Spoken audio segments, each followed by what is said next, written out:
నమస్తే, welcome to Leo. అయితే సాధారణంగా సోషల్ మీడియాలో ఒక్కొక్కసారి ఒక్కొక్క ట్రెండ్ అవుతుంటుంది. అయితే దేనికి ట్రెండ్ అవుతుంది ఏంటి అనేది ఎవరు చెప్పలేరు. అంటే దీని గురించి మనతో మాట్లాడడానికి సీనియర్ జర్నలిస్ట్ హేమసుందర్ గారు ఉన్నారు. సార్ నమస్తే. నమస్తే. సార్, సోషల్ మీడియాలో ఒక్కొక్కసారికి ఒక్కొక్క రోజుకి ఒక్కొక్క స్టార్ అవుతుంటారు. కానీ ఆ స్టార్డమ్ ఎప్పటికీ ఉంటుందా అంటే అస్సలు చెప్పలేం. ఎందుకంటే అట్లా స్టార్స్ అయిన వాళ్ళందరూ కూడా ఎక్కడ కనిపించినటువంటి పరిస్థితి అని మనం చెప్పుకోవచ్చు. అది ఇప్పుడు ఈ మధ్యలో ట్రెండ్ అవుతుంది ఏంటి అంటే ప్రతి ఇంట్లో ప్రతి దగ్గర మనకు వినిపిస్తుంది ఒకటి ఏంటంటే అది నేను ఒకసారి మీకు వినిపిస్తాను, మీరు చూసి చెప్పండి.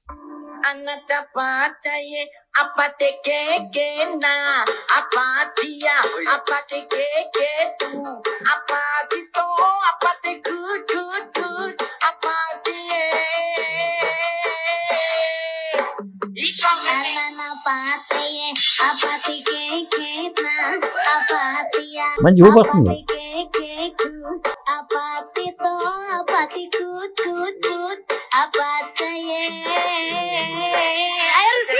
అందుకే ఏమంటారు తెలియట్లే.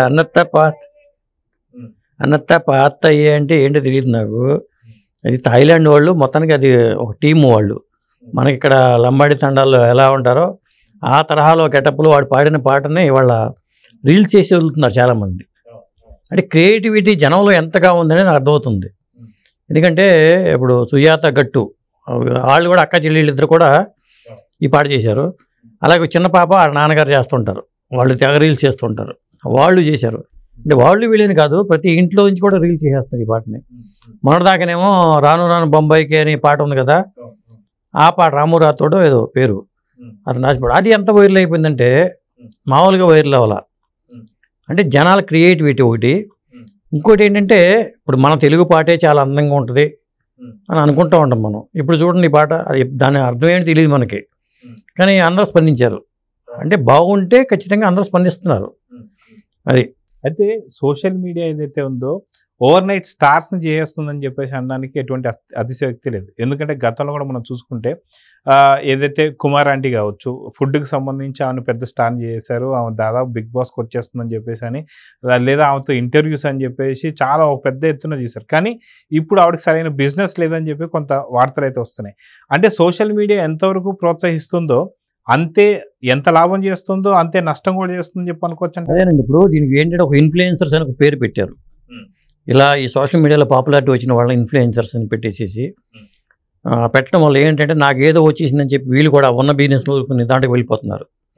ఇప్పుడు గతంలో ఒడిసిలేరు బేబీ అని ఒక ఆవిడ రాచే ఓ చెలియాండు రెహమాన్ ఏఆర్ రెహమాన్ పాట పాడుతుంటే అది వైరల్ అయ్యి కాస్త కోటి గారు హైదరాబాద్ రప్పించడం, చిరంజీవి గారి ఇంటికి వెళ్ళటం, చిరంజీవి గారి వైఫ్ బట్టలు పెట్టడం, అలాగే మన మిర్రర్ విజయలక్ష్మి గారు పిలిపించి గ్రూమింగ్ చేయడం, ఇవన్నీ జరిగినాయి గతంలో.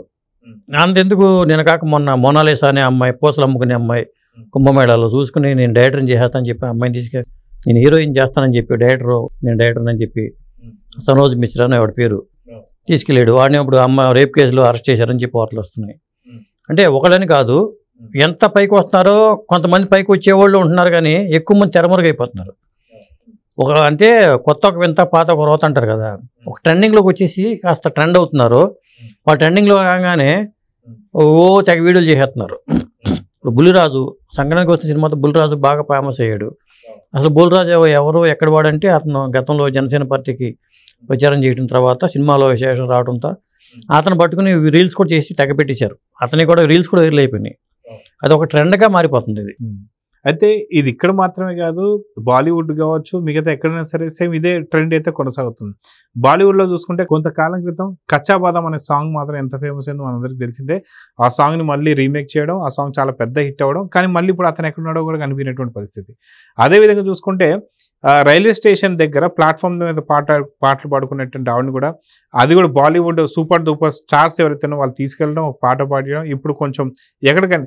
సో ఇలాంటి వాళ్ళందరి పరిస్థితి ఏంటి అంటే ఏం చెప్తారు? అంటే వాళ్ళకి దీని మీదే డిపెండ్ అయ్యి లేరు కొంతమంది. ఇప్పుడు మీరు అన్నట్టుగా ఇప్పుడు ఆయన మధ్యన గోవిందా పాటని ఒక అంకులు ఒక ఫంక్షన్లో పాడితే అది పెద్ద వైరల్ అయిపోయింది.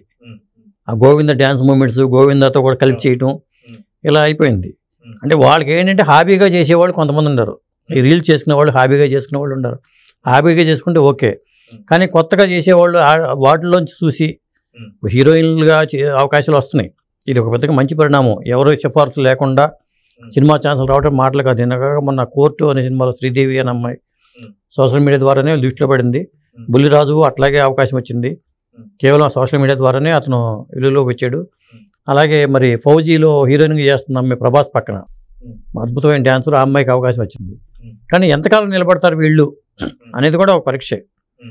కొంతమంది అయితే ఇప్పుడు ఒడిసిలేరు బేబీ ఉంది, ఆ అమ్మాయికి సినిమా ఛాన్సులు వచ్చేస్తున్నాయి. పెద్ద కుంచె రఘు కూడా అమ్మాయితో పాట పాడించడం కానీ, కౌటి గారు ఎంకరేజ్ చేయడం కానీ ఇవన్నీ జరిగినాయి. కానీ ఆ అమ్మాయికి సంగీతం కూడా నేర్పించారు. ఇప్పుడు పామర జనాన్ని సాహిత్యం కూడా సంగీతం ఇది తోడైతే బాగుంటుందని కొద్ది ఆ అమ్మాయికి ట్రైనింగ్ ఇవ్వటం, తర్వాత మళ్ళీ మర్చిపోయారు. అమ్మాయికి అవకాశాలు కూడా రావట్లా. ఇట్లా ఉంటుందండి. ఇప్పుడు గంగవ్వ లేదా కనకవ్వ జానపద పాటల పరంగా కనకవ్వ అనే ఆవిడ పాటలు వైరల్ అవుతూ ఉంటాయి. మరి ఇలా ఎట్లా పాటల ద్వారా వైరల్ అయిన వ్యక్తుల్లో మంగ్లీ ఉంది. మంగ్లీకి నిలబడిపోయింది అమ్మాయి. మంగ్లీ నిలబడిపోయింది, గంగవ్వ నిలబడిపోయింది.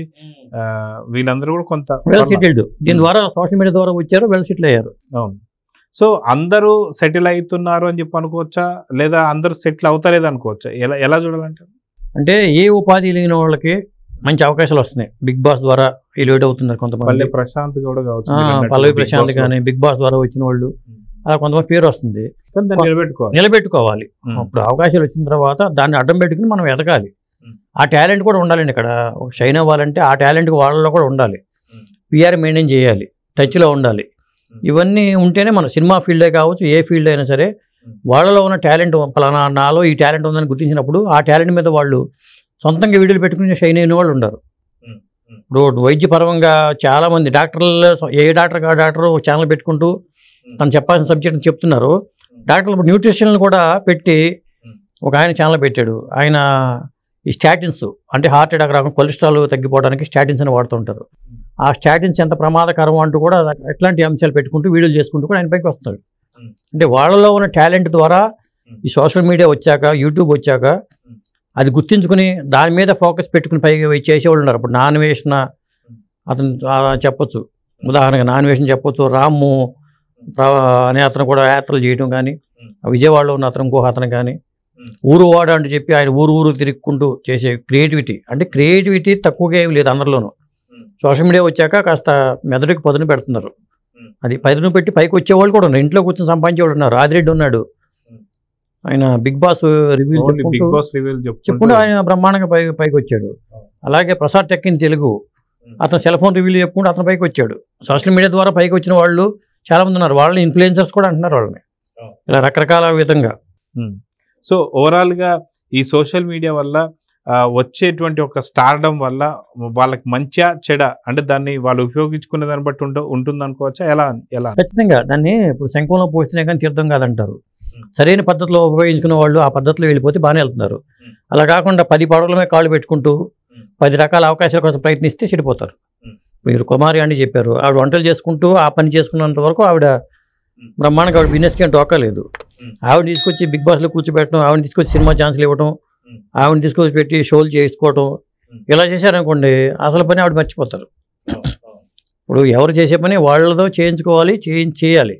అంటే గతంలో కూడా మనం చూసాం, కుమార్ ఆంటీ గారు కూడా ఏదైతే మీడియా వాళ్ళు మీరు వచ్చినందువల్లే నా మొత్తం బిజినెస్ మొత్తం ఖరాబ్ అయిపోయింది అవును అని చెప్పేసి తనే చాలాసార్లు. పైగా ఇవాళ సమాజంలో ఎట్లా ఉందంటే పైకి వస్తున్నారంటే వారో లేరు. మేము పలానా మీ రంగంలో పైకి వస్తారంటే పడగొట్టడానికి చాలా మంది ఉంటారు. ఇప్పుడు కుమారి ఆంటీ బిజినెస్ పైకి వస్తుందంటే మా బిజినెస్ పడిపోతుంది అనుకుని శత్రువులకు పెరిగిపోయారు. ఆవిడకి లోకల్గా ఆ ఏరియాలో శత్రువులు పెరిగిపోయారు. అదే చివరికి ఆ దుకాణం తొలగించే పరిస్థితి వచ్చింది. అలాగే ఉంటుంది. అయితే అదే కాకుండా చూసుకుంటే సోషల్ మీడియాకి సంబంధించి కూడా ఏదైతే పుట్టగొడుగులాగా పుట్టుకొచ్చినటువంటి ఒక కొన్ని ఏదైతే యూట్యూబ్ ఛానల్స్ అవుతున్నాయో అవన్నీ కూడా అట్లా ఎగబడడం కూడా ఎంతవరకు కరెక్ట్ అంటారు? అంటే నిలబడే ఛానల్స్ కొన్ని ఉంటాయండి. ప్రతి ఒక్కరు మెయిల్ ఐడి ఉన్న ప్రతి ఒక్కరు ఛానల్ పెట్టుకుంటారు. ఛానల్ పెట్టుకోవడం కష్టం కాదు, కానీ కంటిన్యూగా వీడియోలు చేయటం, దాంట్లో కంటెంట్ లేకపోతే ఏ ఛానల్ కూడా నిలబడదు, ఎక్కువగా నిలబడదు కూడా. కంటెంట్ ఉన్న ఛానల్స్ మాత్రమే రన్ అవుతూ ఉంటాయి. కంటెంట్ పెట్టగలగాలి. కంటెంట్ లేకుండా మనం ఏ పడితే ఆ చెత్త పెడితే డబ్బులు రావు. వాళ్ళని పులిని చూసి నక్కవాత పెట్టుకున్నట్టుగా పలానా ఆదిరెడ్డికి ఎంత డబ్బులు వస్తుంది, ప్రసాద్ టెక్ ఇన్ తెలుగుకి ఎంత డబ్బు వస్తుంది, నాన్ వేసిన వాడికి నెలకు 30 లక్షలు సంపాదిస్తున్నాడు, ఇలా పెట్టుకున్నారనుకోండి, ఇలా అనుకుని వీళ్ళు కూడా పెట్టారనుకోండి, వీళ్ళ దగ్గర కంటెంట్ లేకుండా ఏం చేస్తారు? కాబట్టి కంటెంట్ కూడా మెయిన్ ఇంపార్టెంట్. అలాగే ఈ సోషల్ మీడియా ద్వారా వచ్చిన అవకాశాన్ని సద్వినియోగం చేసుకోవాలి. సినిమా అవకాశాలు, మోనాలిసా లాంటి వాళ్ళు ఆ పేరు పాపులర్ అయింది. ఆ సనోజ్ మిశ్రా అనేవాడు దగ్గర తీశాడు.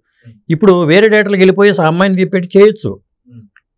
మరి అక్కడ అదేంటి మోనాలిసా అప్పుడు ఒక విధంగా వాడుకుంటున్నట్టే కనిపిస్తుంది కదా ఆ అమ్మాయిని తిప్పుకుంటూ. ఆ అమ్మాయికి సినిమా ఛాన్సులు వచ్చినట్టుగా ఒకటి కనపడుతుందా. ఎన్నాళ్ళు అయినా కానీ కుంభమేళ అయిపోయిన తర్వాత కూడా వేరే డైరెక్టర్ కూడా వచ్చాడు, పలానా వాళ్ళు సినిమా చేస్తున్నారు అనడానికి వార్తలు లేవు.